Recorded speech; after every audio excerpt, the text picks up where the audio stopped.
Felipe, thank you so much for your time. I know how busy you are, but thank you for taking this 10 minutes for this quick conversation. Oh, thank you, Ivan. Not busy at all. Not at all. Okay, right. So let me go straight to the first question. The first question is, can you please tell me the name of your company and when you started it? Right. The name is EXTUDIA.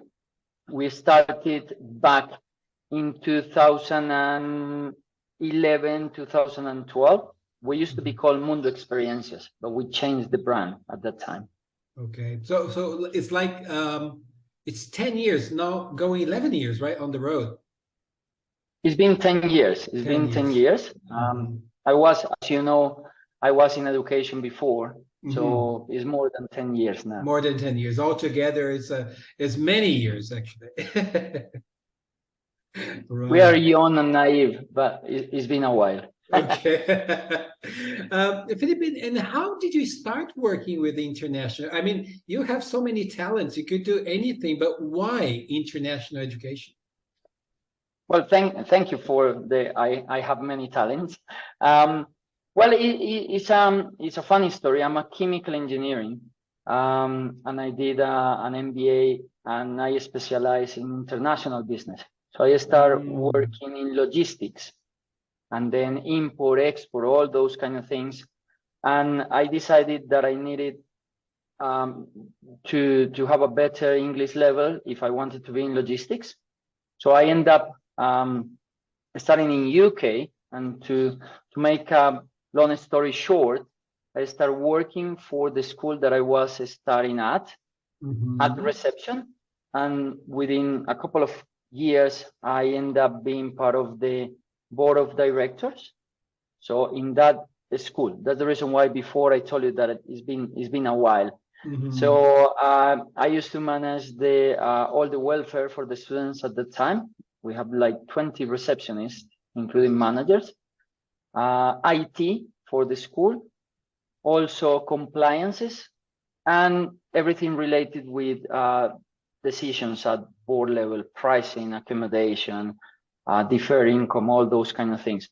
Then I fall in love with the industry. I fall in love being able to help students, to guide the students. I realized that we can change lives at that time, and I negotiate with this school. I come back to Colombia and set up an office for them, and then I joined EXTUDIA, and it's been altogether like 20 years now, and it's a rewarding thing what we do. We are helping to change countries, to change lives, to change perspectives of how we see life. And I'm very happy for that. So it's a long journey. I'm still happy with what I do. Oh, that's incredible. So from chemistry to international education. Just imagine that. I think I never told you this, but I'm not an engineer, but I'm a chemical technician myself. So I think we've got chemistry there, right? Of course, we do. That's great. Lovely. Now, so 20 years now, it's not short time, it's a long time. How do you see the future of international education comparing to, 20 years on the road? You've got some experience. How do you see the future from now on?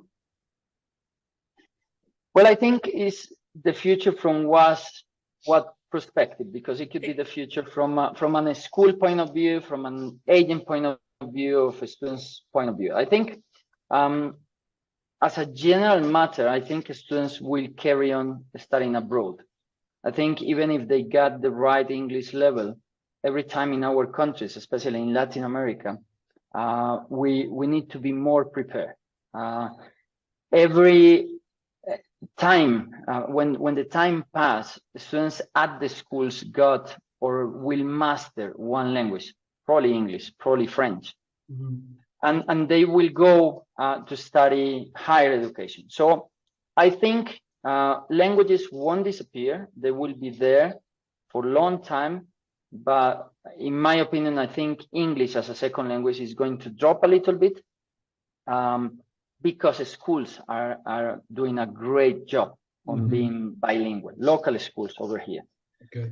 But students will be traveling. This is not just about the academic stuff. This is about the experience, about gathering with people from other countries, knowing different cultures, embracing the culture of the country that I'm studying at.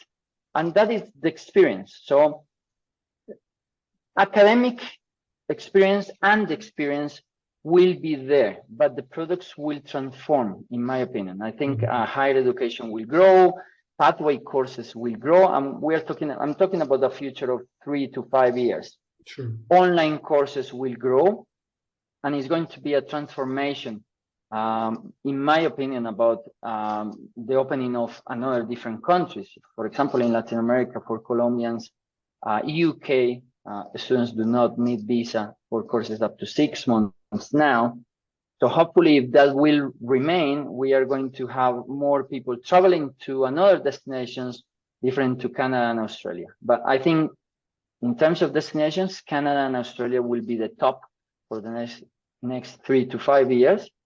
And as I said before, higher education courses will start growing.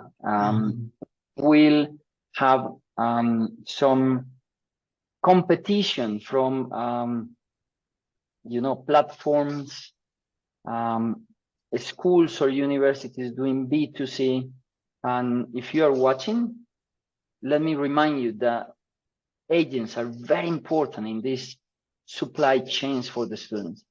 We get the local knowledge, we know what to do.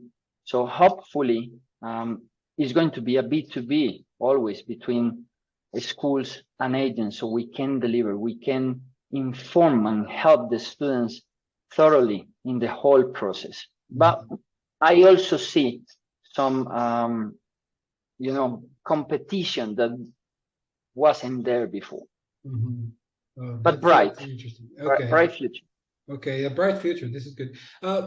Many of our friends, CPIEA members, have said that there has been a shift from short-term courses to longer-term courses in their agencies. Is that something that you're feeling in your agency as well? Well, not that much, because as you know, Latin America is usually long-term courses, not short-term courses. So the average number of weeks in a ESL course for us is between 14 and 20. Okay. So not that short anymore. Okay. What we are seeing is, on the contrary of our colleagues in CPIEA, what we are seeing is more short terms for specific purposes, like business or tailor-made areas, coding or things like that. We are kind of feeling this shift. But for us, it's still long-term courses in all senses. Okay. And Felipe, the final question. Being on the road for over 20 years now, you've seen so much, you've experienced so much.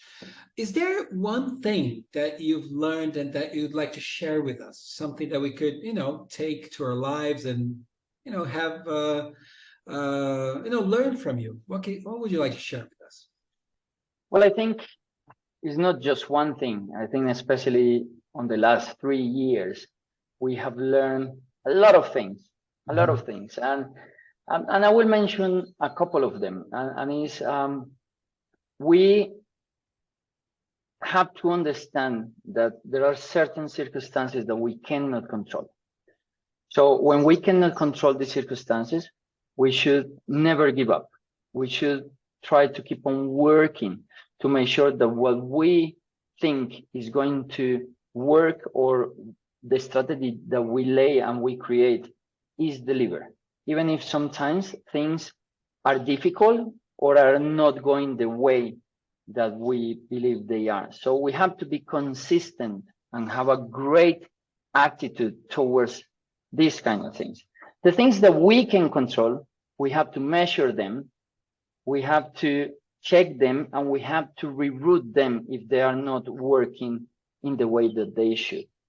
I think, and I know that is one thing, I'm probably talking too much, but I believe that if we have good knowledge good methodology, discipline, and a great attitude, we can go through anything we will embrace in this industry. Difficult times, and we have just faced the most difficult time ever. All the variables were moving, all the variables were negative.